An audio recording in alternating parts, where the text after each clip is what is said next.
अमावस की वो काली रात। घड़ी ने रात के 12 बजाए थे। चारों ओर सन्नाटा पसरा हुआ था। हवा में ठंडक थी, पर उस ठंडक में एक अजीब सी गंध भी थी, सड़ी हुई मिट्टी और किसी पुराने धुएं की। गांव भैरवपुर के लोग जानते थे कि इस रात कोई बाहर नहीं निकलता। ये अमावस की रात थी, काली रात, जब पूरा गांव अपने दरवाजे बंद कर लेता था। पर उस रात राघव को बाहर जाना पड़ा। उसकी माँ की तबीयत अचानक बिगड़ गई थी।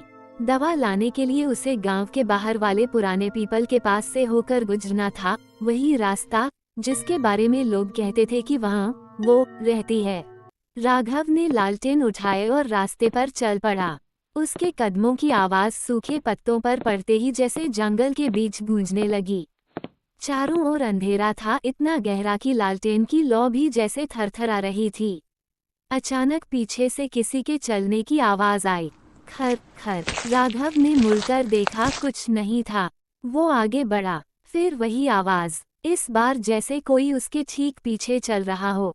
उसने जोर से कहा, कौन है वहाँ? फिर कहीं दूर से कुत्तों के भौंकने की आवाज आई और हवा में वो सड़ी हुई गंध और तेज हो गई।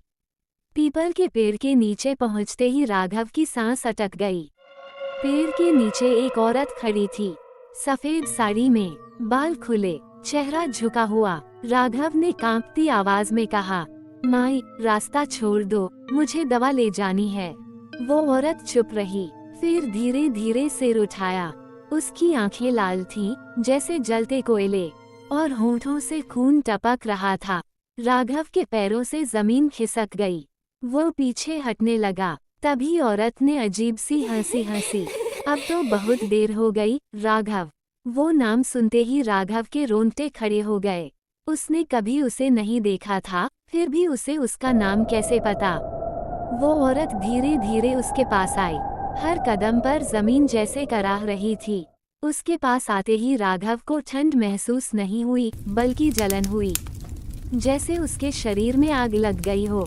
अचानक लालटेन बुझ गई। अंधेरे में सिर्फ उसकी आवाज गूंजी, पहचाना मुझे, राघव? मैं ही हूँ, ललिता। राघव का चेहरा सफेद पड़ गया। ललिता, वो लड़की जो 5 साल पहले इसी गांव से लापता हुई थी। कहा जाता था कि वो राघव से प्यार करती थी, पर एक रात वो कुएं में गिरकर मर गई। लोग कहते थे उसे धक्का दिया गया था, राघव ने ही।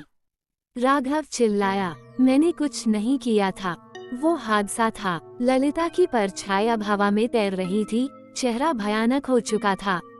उसने फुसफुसाया, हादसा नहीं था राघव, अमावस की वो रात याद है?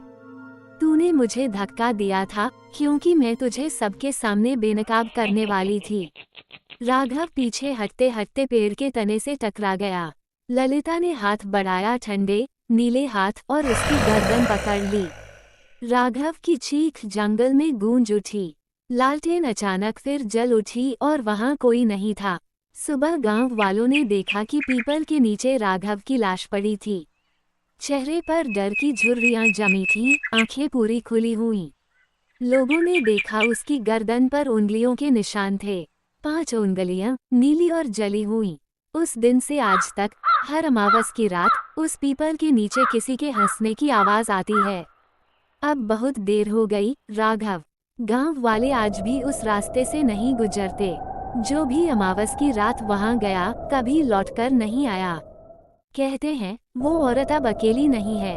हर अमावस एक नई आत्मा उसके साथ जुड़ जाती है।